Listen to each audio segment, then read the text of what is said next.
Bonsoir à tous. Au sommaire de cette édition, nous reviendrons largement sur l'invitation inédite des évêques de France au président Emmanuel Macron. Elle a eu lieu hier soir au Collège des Bernardins à Paris. Les orthodoxes ont fêté Pâques le week-end dernier. Image dans cette édition au séminaire orthodoxe russe près de Paris. Et puis près d'1 millier de jeunes ont participé au pèlerinage de Chartres des étudiants. Témoignage dans ce journal. La publication aujourd'hui d'un avis du CESE favorable à l'euthanasie, la demande d'arrêt de soins hier par le CHU de Reims pour Vincent Lambert et bien sûr la prise de parole sur la bioéthique hier soir par Monseigneur Pontier et le président Macron. La question de la fin de vie est au cœur de l'actualité ces derniers jours. Nous en parlons dans notre dossier avec Tuc Duhalderville, délégué général d'Alliance Vita. Et on commence avec l'invitation inédite hier des évêques de France au président Emmanuel Macron. Et le temps fort de la soirée aux Bernardins, c'est le témoignage bouleversant voulu par l'Église, celui de Samuel Bénard. Autiste, il a parlé de ce qu'il vivait, sa joie d'être accompagné par l'Office chrétien des handicapés, le soutien de sa famille en particulier, de son frère qui était à ses côtés, mais aussi des difficultés qu'il rencontre dans notre société. J'ai dû me battre. J'accepte mon handicap, même si c'est tout pas facile, car les gens nous regardent de travers. J'aime vivre avec des personnes comme moi, et dans le même temps, je veux rencontrer des personnes qui ne sont pas handicapées.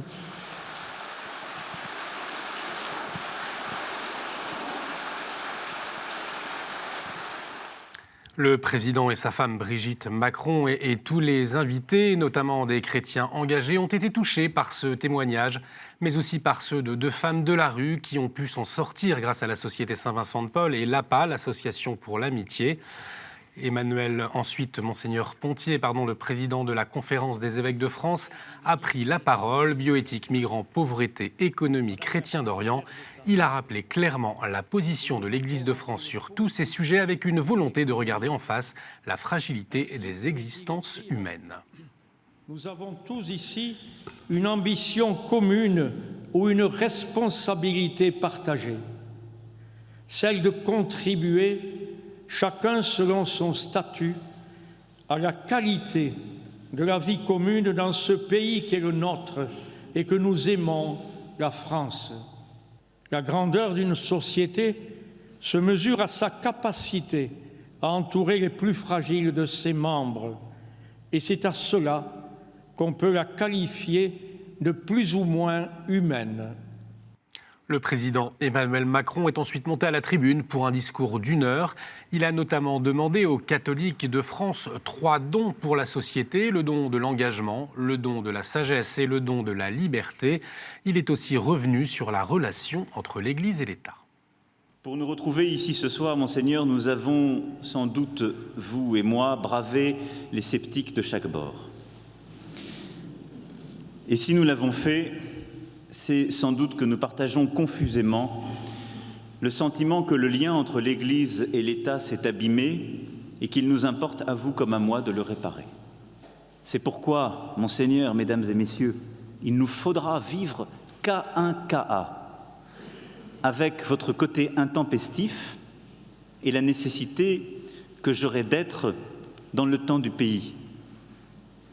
Et c'est de ce déséquilibre constant que nous ferons ensemble cheminer.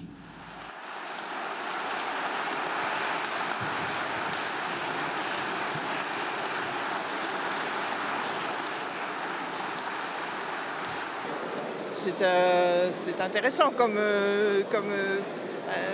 invitation de la part d'un président de la République. Je pense qu'on sera tous assez sensibles aussi à sa définition de la laïcité, et de la place des religions dans la société. Bon, c'est un discours qu'il a déjà tenu en d'autres circonstances, donc ça se confirme. Après, on sent sur l'immigration une certaine fermeté. Sur les lois de bioéthique, je ne suis pas sûre Enfin, il a entendu, est-ce qu'il écoutera? C'est pas tout à fait sûr. J'ai été, en tant que philosophe, tout à fait flatté par la quantité de références précises et justes dont le président Macron a émaillé son discours. Donc ça m'a fait plutôt plaisir, ça m'a caressé dans le sens du poil. Et en plus, comme ce qu'il disait me semblait plutôt juste, voire très juste, eh bien ça m'a ragaillardi. Si le président a demandé à l'Église de s'exprimer librement, il a néanmoins demandé à chacun de respecter sans compromis les lois de la République, une phrase qui a interpellé Joseph Touvenel, vice-président de la CFTC. Je le cite, « Respecter comme un absolu toutes les lois de la République, c'est une règle d'airain. Les lois de la République, ce n'est pas un absolu. Les règles de la République doivent être respectées dans la mesure où elles ne vont pas contre la conscience humaine et le respect profond des hommes et des femmes et de l'humanité de chacun. Je rappellerai que c'est les lois de la République qui ont voté les points pouvoir au maréchal Pétain. Quand on a cet exemple historique en tête, parler d'absolu et de règles d'airain, c'est très inquiétant. On l'a entendu, le président est aussi revenu sur la question des migrants. On se souvient du désaccord entre l'État et des associations d'accueil de réfugiés comme le Secours catholique. On écoute sa présidente après le discours d'Emmanuel Macron. Sur les migrants, nous avons tous, et lui aussi, des doutes, des questionnements. Donc on a un besoin de dialogue. Or, il n'y a pas de dialogue sur ce sujet-là. Voilà, donc c'est un regret. Bon, il n'y a pas d'ouverture nouvelle ce soir pour le dialogue. Donc c'est bien dommage parce que cette question est au moins aussi importante, au moins aussi compliquée que celle de la bioéthique. Et sur la bioéthique, effectivement, il y a eu un dialogue, il y a eu des états généraux. On sent qu'il y a vraiment une pensée qui se construit, qui se construit en dialogue. Sur les migrants, on peine à trouver les espaces de dialogue. Tugdual Derville, bonsoir. Alors vous étiez vous aussi présent hier au Bernardin. On a entendu plusieurs réactions. Comment est-ce que vous avez reçu, vous, le discours d'Emmanuel Macron ? J'ai trouvé qu'il était par certains aspects magnifique, c'est-à-dire une nouveauté de ton, une nouveauté aussi dans l'accueil plein et entier de l'expression de la foi dans l'espace public, y compris lorsqu'elle mobilise les opinions. Et en même temps, et ça a été dit par certains, mais j'ai bien compris aussi que voilà, il nous demandait de respecter les lois de la République sans tergiverser. C'est quand même pose question. Et c'est étonnant parce qu'il y a eu un magnifique paragraphe où il a loué la cohérence de l'Église, la cohérence de ceux qui défendent l'enfant à naître, a-t-il dit. C'est fort quand même. Et la personne qui est à la toute fin de sa vie, ainsi que le réfugié. Cette cohérence-là, en indiquant à quel point on avait raison, au fond, d'aller jusqu'au bout de toute cette logique. Et puis d'un autre côté, on a senti une forme de relativisme éthique. Il n'a pas fait de promesses, notamment même sur la bioéthique. J'ai entendu que ça, on débat. Mais il a laissé entendre que la gestation par autrui était une sorte de borne vers laquelle il ne voulait pas aller. Mais pour le reste, en mettant son S au mot famille, et même peut-être en titillant un peu l'Église pour l'accueil qu'elle fait légitime de toutes les personnes, eh bien, il a laissé entendre qu'il irait dans un sens de relativisme. Donc, voilà, je veux bien être séduit, autrement dit, j'aime la grâce de la rencontre, mais pas de naïveté tout de même après cela. S'il y a quand même, si je veux le sauver, si j'ose dire, quand on voit la façon dont il a été agressé sur les réseaux sociaux par le camp très laïciste, de manière extrêmement virulente, agressive, peut-être même haineuse, c'est à la fois assez inquiétant sur l'état de notre société, le regard qu'elle porte sur la religion, mais ça, à contrario, dit qu'il a eu un certain courage de dire ce qu'il a dit. Merci Tugdual Derville, on se retrouve dans quelques instants. Autre actualité importante, la publication hier de l'exhortation apostolique du pape François sur la sainteté, Gaudate et Exultate, un document d'une 40aine de pages en 5 chapitres. Accessible à tous, il s'agit d'un appel à une sainteté simple et joyeuse dans le monde actuel, avec, selon les mots du pape, ses risques, ses défis et ses opportunités. Le pape identifie également 2 ennemis à la sainteté, le gnosticisme et le pélagianisme, 2 hérésies expliquées hier par le père Potet lors de l'émission spéciale diffusée en direct sur KTO. Le gnosticisme, qui est cette forme d'idéalisme, enfin des gens qui se croient saints parce qu'ils connaissent des tas de choses et qui ont une théorie très bien élaborée, et une théologie, et il dit ça existe même à l'intérieur de l'Église. Des gens qui ont une théologie très sûre, très, très solide, très belle, mais qui en réalité ne touchent pas du tout le quotidien et ne touchent pas du tout l'amour des autres en particulier. Et puis la deuxième hérésie, mais qui se répondent toutes les deux, le nouveau pélagianisme, qui est cette espèce de forme de de volontarisme, enfin on va y arriver parce que on va y arriver à la force des poignets, à la force des muscles des biceps. Une émission à revoir en intégralité sur notre site internet www.ktotv.com. Alors que le prince saoudien Mohamed Ben Salman est arrivé à Paris pour rencontrer Emmanuel Macron, le directeur général de l'œuvre d'Orient, Monseigneur Golnisch, demande de favoriser la construction dans le royaume d'Arabie Saoudite de lieux de culte pour répondre aux besoins de 2 millions de chrétiens dans le pays. Si l'Arabie Saoudite fait partie du Conseil des droits de l'homme des Nations Unies, Monseigneur Golnisch demande à la France d'évoquer la question de la liberté religieuse dans le pays, conformément aux règles des Nations Unies. Dimanche dernier, les chrétiens orthodoxes du monde entier, mais aussi quelques catholiques, comme ceux de l'église copte en Égypte, ont célébré Pâques. Elles ont en effet conservé le calendrier julien. En France aussi, la Pâque orthodoxe a été célébrée, comme ici au séminaire orthodoxe russe français à Épinay-sous-Sénart, où la célébration pascale a eu lieu dans la nuit de samedi à dimanche avec des chants traduits du slavon par le chef de chœur, comme cet extrait de l'hymne traditionnel de la résurrection du Christ. Témoins de la résurrection du Christ, adorons le Saint Seigneur Jésus seul et sans péché, nous vénérons ta croix, ô Christ, et nous chantons et glorifions ta sainte résurrection, car tu es notre Dieu, nous n'en connaissons pas d'autre, c'est ton nom que nous invoquons, bénissons en tout temps le Seigneur, nous chantons sa résurrection, car ayant supporté la croix pour nous, par sa mort, il a dévassé la mort. Et pendant ce temps-là, 900 jeunes ont participé au pèlerinage étudiant de Chartres. Il est ouvert aux 18-30 ans des diocèses d'Île-de-France. Chacun des diocèses a formé une seule route par petits groupes pour rejoindre Chartres. Les pèlerins ont médité sur le thème « Entrer dans la joie » avec cette année des nouveautés. Beaucoup de temps de formation, mais aussi une procession mariale le samedi pour rejoindre la cathédrale de Chartres. On écoute le témoignage d'Élodie. Ce pèlerinage de Chartres, c'est vraiment sortir de ce quotidien-là pour juste me retrouver moi avec le Seigneur. Et ouais, c'est ça, prendre un temps de pause en fait, hors du monde, hors du temps. Le fait de partir marcher avec le sac comme ça, le fait de dormir sous la tente aussi, c'est pas habituel. Et finalement, c'est vrai, ça nous détache complètement de notre quotidien, et moi particulièrement, et ça fait vraiment du bien. C'est libérateur. Alors cette proposition, en tout cas, elle correspond à un besoin de communion, de rassemblement, de manifester aussi un signe de la vitalité de l'Église en Île-de-France et d'ouverture, si je puis dire, au-delà de son groupe habituel. Et puis l'accentuation de la dimension à la fois de formation et puis aussi avec une accentuation sur la vie de prière, à la fois par le silence, par l'adoration, par la marche silencieuse et par la louange. Et donc, entre l'adoration et la louange, ça c'est sûr que c'est une grande demande des étudiants et des jeunes pros aujourd'hui. Voilà, reportage à retrouver en intégralité jeudi soir à 21h35. Et puis cela ne nous a pas échappé. Ce mardi 10 avril est marqué par les 20 ans de la signature de l'accord du Vendredi Saint en Irlande. Ce jour-là, après 29 ans de conflit et plus de 3500 morts, catholiques et protestants irlandais ont signé à Belfast un accord de paix historique. On poursuit avec la chronique du monde. Le père Gonzalo Mezza revient sur le congrès d'éducation religieuse qui a eu lieu aux États-Unis.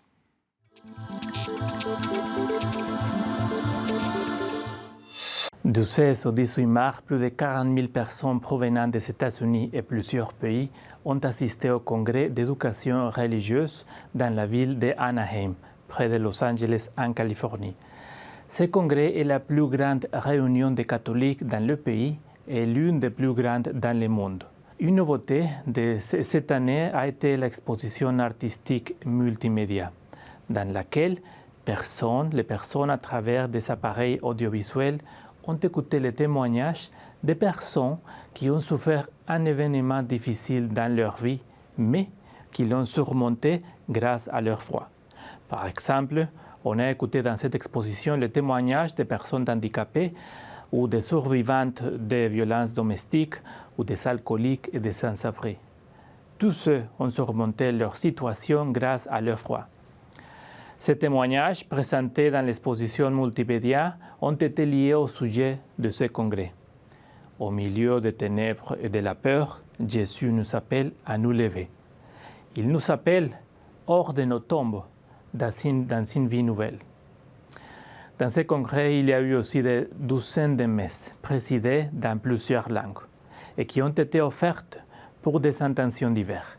Par exemple, la messe du 16 mars a été célébrée par le cardinal de El Salvador, Gregorio Rosa Chávez, et par l'archevêque de Los Angeles, José Gómez. Cette messe a été consacrée aux immigrants et à la mémoire de l'archevêque de San Salvador, Oscar Arnulfo Romero, assassiné le 24 mars 1980, pendant la guerre civile dans ce pays. Le pape François a récemment décrété la canonisation du bienheureux Oscar Arnulfo Romero. Le prochain congrès d'éducation religieuse aura lieu du 22 au 24 mars 2019, toujours à Anaheim, en Californie. Je vous souhaite de joyeuses Pâques. Que Dieu vous bénisse. Merci Père Gonzalo Mezza. On retrouve tout de suite notre invité.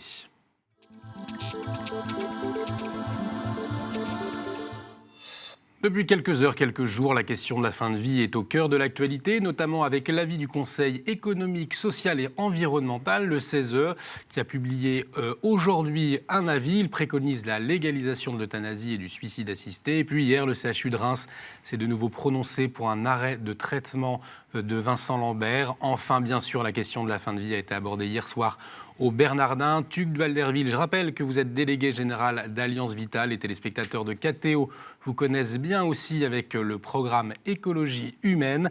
Alors hier, lors de son discours au Bernardin, le président a parlé de bioéthique sans parler précisément de la question de la fin de vie. Est-ce que cela vous a étonné ?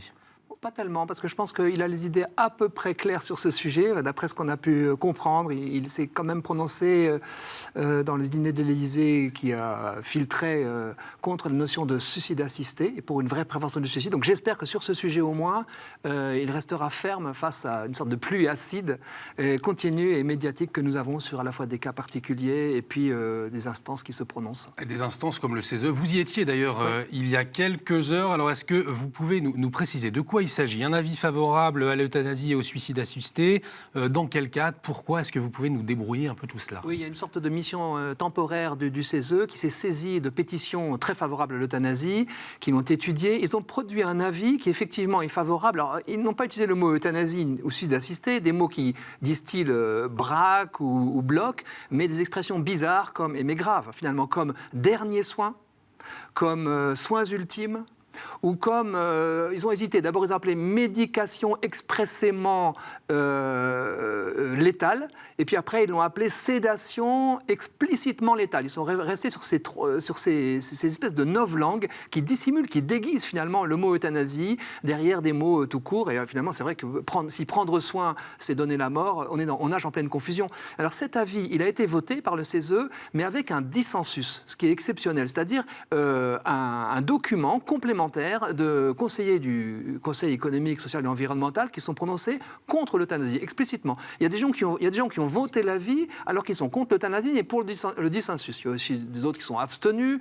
puis ce n'est qu'un conseil. Donc c'est simplement, je crois, ça rentre dans l'espèce de rouleau compresseur régulier qui laisse croire qu'on se libérerait en pouvant provoquer la mort et en utilisant en plus, ce qui est peut-être assez pernicieux, le vocabulaire des soins palliatifs pour faire entrer en confusion soins palliatifs et euthanasie. Et c'est là qu'est finalement le danger pour les mentalités. Alors, hier soir, le président Emmanuel Macron a demandé aux chrétiens de s'engager face à un tel rapport que vous venez de nous décrire. Alors comment on peut faire pour faire entendre sa voix? Ce que j'ai noté, c'est qu'hier aussi, Monseigneur Pontier a pris une de ces formules qu'il avait filtrées aussi, et il a indiqué qu'il n'était pas légitime d'appeler soin ultime ou dernier soin l'euthanasie. S'engager, c'est d'abord s'engager pour que le mouvement des soins palliatifs se développe en France, qu'il y ait de nombreux volontaires dans ce mouvement, qu'il qu'il y ait aussi beaucoup de personnes qui continuent d'affirmer que soins palliatifs et euthanasie sont incompatibles. Parce que le risque, c'est que la mauvaise monnaie, l'euthanasie, chasse la bonne, qui est plus difficile, plus exigeante. Le prendre soin, le fait d'être solidaire, de passer du temps avec les personnes. Une société de l'euthanasie, elle est très vite très violente, elle pousse très vite vers la sortie, on le voit en Belgique, en Hollande, les plus fragiles. Donc c'est une question d'engagement, c'est aussi une question de choix politique, et nous demandons au président de la République de se prononcer fermement pour le choix qu'a fait la France avec la loi Claes-Leonetti et Leonetti, qui ne sont pas sans ambiguïté. Parfois, nous les avons dénoncés à titre d'Alliance Vita, parce qu'il y avait parfois des ambiguïtés. Mais en tout cas, ambiguïtés, oui, en 2 mots? C'est qu'on a assimilé hydratation et alimentation à des traitements dans un premier temps, et ensuite on a proposé un droit à la sédation profonde et continue jusqu'au décès. Heureusement, les autorités médicales récentes ont bien encadré cette sédation profonde et continue jusqu'au décès en indiquant qu'elle ne devait pas être euthanasique. Mais justement, le CESE vient de se prononcer dans un autre sens, même s'il n'a pas autorité législative, la confusion est assez grande. Mais en tout cas, les lois françaises, normalement, excluent mettant dos à dos l'acharnement thérapeutique, les soins disproportionnés qui sont inutiles, et puis cette euthanasie, le fait d'administrer la mort. On est sur une ligne de crête, car soigner, oui, soulager, mais pas tuer, comme le dit le mouvement dont Alliance Vita est membre, avec comme parrain Philippe Pozzo di Borgo, vous savez, le héros de Intouchable. Alors, il y a un cas qui cristallise les débats sur la question de la fin de vie, c'est celui de Vincent Lambert. Alors, hier encore, c'est le CHU de Reims qui s'est prononcé pour l'arrêt des traitements de Vincent Lambert. Je rappelle qu'il est en état végétatif depuis 2008, c'est bien cela. Pas exactement, mais pas loin. Alors, est-ce qu'on peut, dans cette situation précise, parler d'euthanasie, la volonté du CHU de Reims? Est-ce que vous pouvez nous expliquer un peu ce qui se passe et les différentes subtilités de langage, notamment? Oui, subtilité, je crois que c'est le mot.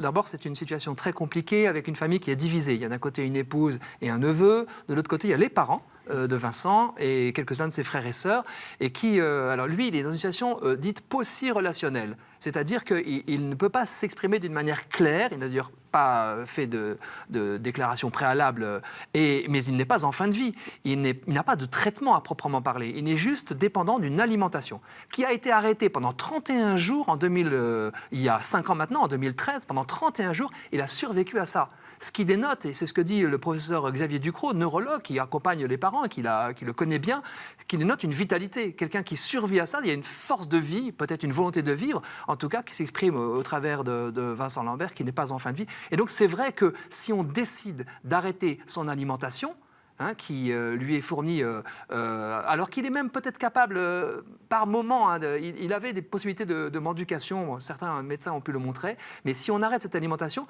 on provoque sa mort. Il n'est pas en fin de vie. Et donc ça sort un peu du cadre de la loi, mais à nos yeux, ça serait effectivement euthanasique que de décider d'arrêter une alimentation alors qu'il n'a aucun traitement spécifique, et en provoquant à coup sûr sa mort.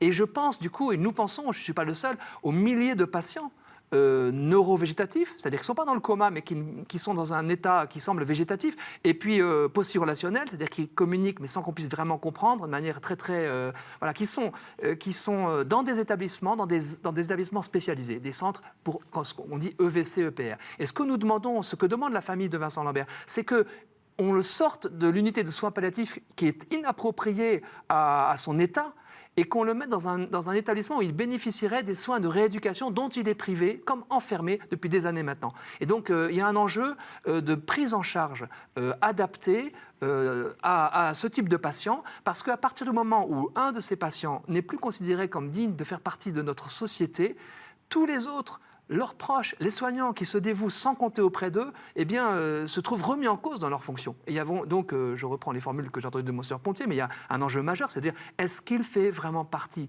des nôtres? Est-ce qu'il a toute sa place dans la société avec le mystère de cette vie fragile? Ou alors, est-ce qu'on considère que sa vie ne vaut pas la peine d'être vécue? Et alors là, c'est l'exclusion assurée pour lui et peut-être pour beaucoup d'autres. Voilà, un enjeu, vous le disiez, qui est au cœur des débats des États généraux de la bioéthique. Vous avez suivi de près avec Alliance Vita. Qu'est-ce que vous pouvez déjà nous en dire? Il se termine bientôt, à la fin du mois. Voilà, pour terminer, qu'est-ce que vous avez pu observer de ces États généraux de la bioéthique pour le moment? On a été auditionnés au plan national par différentes instances. D'ailleurs, le CESE, l'Académie de médecine, le Comité consultatif national d'éthique qui organise cela. Il y a eu à peu près 10 000 personnes qui ont participé à des réunions régionales. Ce qui ressort, c'est que la grande majorité majorité des personnes qui ont participé à ces réunions sont favorables au respect des plus fragiles.